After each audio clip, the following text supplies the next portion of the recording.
Hello दोस्तों, आप सभी का आपका अपना यूट्यूब चैनल आज मैथ सीखे में स्वागत है। आज के इस वीडियो में गांव का सूद यानी ब्याज का हिसाब करना सीखेंगे।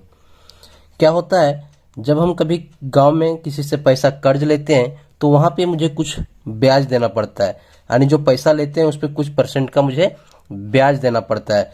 और अगर वह ब्याज हम समय पर नहीं दे पाते हैं, अगर मंथली ब्याज है और महीने में वो ब्याज नहीं दे पाते हैं तो क्या होता है, उस ब्याज का भी ब्याज जोड़ लिया जाता है। तो आज के इस वीडियो में हम वही सीखने वाले हैं कि ब्याज का ब्याज कैसे जोड़ा जाता है।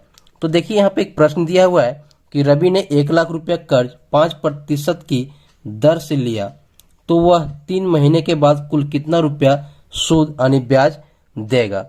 तो 1 लाख रुपया कर्ज लिया गया है 5% की दर से। ये जो 5% है ना, ये गांव में महीने लगता है, यानी 1 लाख रुपया का 5% जो भी होगा वो 1 महीने का ब्याज होगा। इसीलिए हम लोग कहते हैं ये गांव का ब्याज है। तो निकालना कितना, 3 महीने का ब्याज। तो कैसे निकलेगा, आइए देखते हैं। जब हम लोग को ब्याज का ब्याज देना पड़ता है तो ऐसे स्थिति में हम क्या करते हैं कि प्रत्येक महीने का अलग अलग ब्याज निकालते हैं। यानी यहाँ 3 महीना दिया हुआ है तो 3 महीना का अलग अलग ब्याज निकालेंगे। पहले 1 महीना का निकालेंगे, फिर 2 महीना का निकालेंगे, फिर तीसरे महीना का निकालेंगे। ऐसा इसलिए करते हैं क्योंकि ब्याज जो 1 महीना का जो ब्याज बनेगा उस पर भी दूसरे महीने के लिए हम ब्याज देंगे। तो आइए सीखते हैं कि कैसे हम निकालते हैं। तो यहाँ पे 1 लाख रुपया दिया गया है तो पहले महीना का ब्याज क्या बनेगा, यानी पहला महीना का ब्याज ये कितना निकलेगा, जो हम कर्ज लिए हुए हैं। कर्ज कितना लिए हुए हैं, 1 लाख रुपया लिए हुए हैं। कर्ज कितना लिया हुआ है, 1 लाख रुपया। तो 1 लाख, इसका जो कितना प्रतिशत ब्याज लग रहा है, 5%। तो इसका 5% निकाल देंगे। प्रतिशत निकालने के लिए क्या करेंगे हम लोग, नीचे 100 से भागा देंगे। कुछ कटता है तो काट देते हैं, 2 जीरो कटेगा और 2 जोड़ी कटेगा। अब कितना बचा, 1000। 1000 को हम 5 से गुना कर देंगे तो ये कितना आ जाएगा, 5000 रुपया। यानी 1 महीने का जो ब्याज निकला कितना निकला, 5000 रुपया।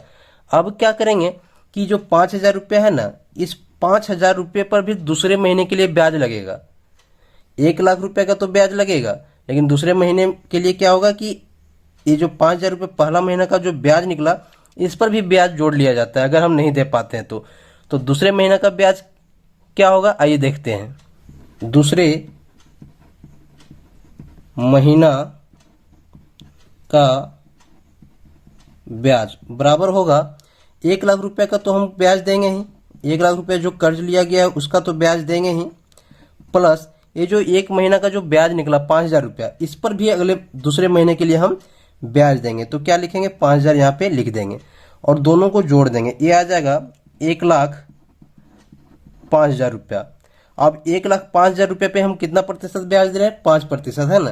तो इसका 5% निकाल देंगे, बट्टा करेंगे 100, यहाँ 5 लिखेंगे, नीचे 100। कुछ कटता है तो उसे हम लोग काट देंगे, 2 जीरो कटेगा, 2 जीरो कटेगा। इन दोनों को हम लोग गुना कर देंगे। अब कुछ नहीं कटेगा, दोनों को गुना कर देंगे। तो गुना करेंगे तो 5 को 0 से करेंगे 0, 5 को 5 से करेंगे 5 पच्चे 25, बाकी 2, 5 0 0 और 2 25 और 5, यह आ गया 5250 रुपया।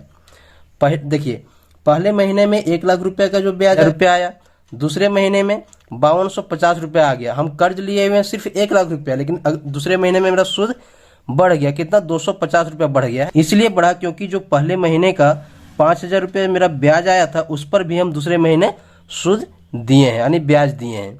ठीक है, अब हमको 3 महीने का निकालना है तो हम तीसरा महीना का ब्याज निकालेंगे।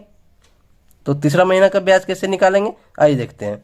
तीसरा महीना का ब्याज बराबर ये हो जाएगा 1 लाख रुपया तो हम जो दिए हुए हैं यानी जो लिए हुए वो तो होगा, 1 लाख रुपया का कर्ज लिए हैं, इसका तो ब्याज लगेगा ही।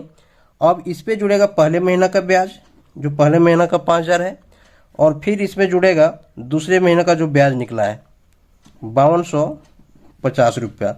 ऐसा इसलिए हुआ क्योंकि 1 लाख रुपया का तो हम ब्याज देंगे ही। पहला महीना जो 5000 निकला उस पर भी ब्याज देंगे और दूसरा महीना जो ब्याज निकला उस पर भी ब्याज देंगे। किसके लिए, तीसरे महीने के लिए। तो इन तीनों को हम जोड़ देंगे। तीनों को जोड़ने के बाद आएगा ये 1,10,000 250 रुपया। अब इस पे हमको कितना प्रतिशत का ब्याज लगेगा, ये भी इस पर भी 5% का ब्याज लग रहा है, तो 5 लिखेंगे, नीचे करेंगे 100। ये कटेगा कुछ तो काट देते हैं, 1 0 से 1 0 कटेगा। अब 1 5 5, ये 2 से कटेगा। अब यहाँ पर बचा हुआ है 11,025 रुपया। 11,025 को जब 2 से हम भागा देंगे तो ये आएगा 5512.5 रुपया। तो यहाँ पे ध्यान दीजिए कि पहले महीना का जो ब्याज निकला वह 5,000 रुपया, दूसरे महीना का निकला 5,250 रुपया, और तीसरे महीना का जो ब्याज निकला वो निकला 5512 रुपया 50 पैसा। तो तीनों महीना में अलग अलग ब्याज निकला, इसलिए क्योंकि सभी महीने में जो एक महीना का जो ब्याज था और दूसरे महीना में उसका भी ब्याज देना पड़ा, और दूसरे महीना का जो ब्याज था उस पर भी ब्याज हमको तीसरे महीने के लिए देना पड़ा। इसलिए कुल ब्याज बराबर हो जाएगा, पहला महीना का ब्याज कितना निकला 5,000, तो ये 5,000 जुटेगा, प्लस दूसरे महीना का ब्याज है 5,250 रुपया, तो 5,250 लिखेंगे, और तीसरे महीना का ब्याज है 5512.5 रुपया।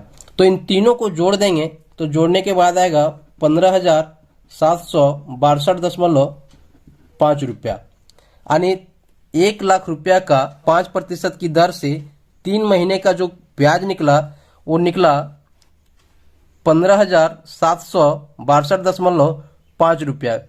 ऐसा इसलिए निकला क्योंकि इसमें हम ब्याज का भी ब्याज प्रत्येक महीना देते जा रहे हैं। अगर यहाँ पर ब्याज का ब्याज नहीं देना पड़ता तो ये बहुत कम निकलता है। कितना निकलता है आइए देखते हैं। क्या करते, 1 लाख रुपया कर्ज लिया गया है तो 1 लाख रुपया लिखते, इस पे कितना ब्याज लग रहा है 5%, तो 5 लिखते, और कितना महीने के लिए 3 महीने के लिए, और नीचे क्या करते हम लोग 100 से भागा दे देते, 2 0 से 2 0 कटता, ये 5 दिया 15 और यहाँ पे 1,000 है, इसको जब गुना करते तो आता 15,000 रुपया। अगर ब्याज पर ब्याज नहीं देना पड़ता तो सिर्फ 15,000 रुपया ब्याज बनता 3 महीने के लिए, लेकिन गांव में क्या होता है कि ब्याज का ब्याज जोड़ लिया जाता है, इसलिए वहां पे हमको 762 रुपया ज्यादा लग रहा है। तो गांव का ब्याज हम लोग इसी तरह से निकालते हैं। अगर मेरा वीडियो पसंद आया हो तो चैनल को लाइक एवं सब्सक्राइब जरूर करें। Thank you.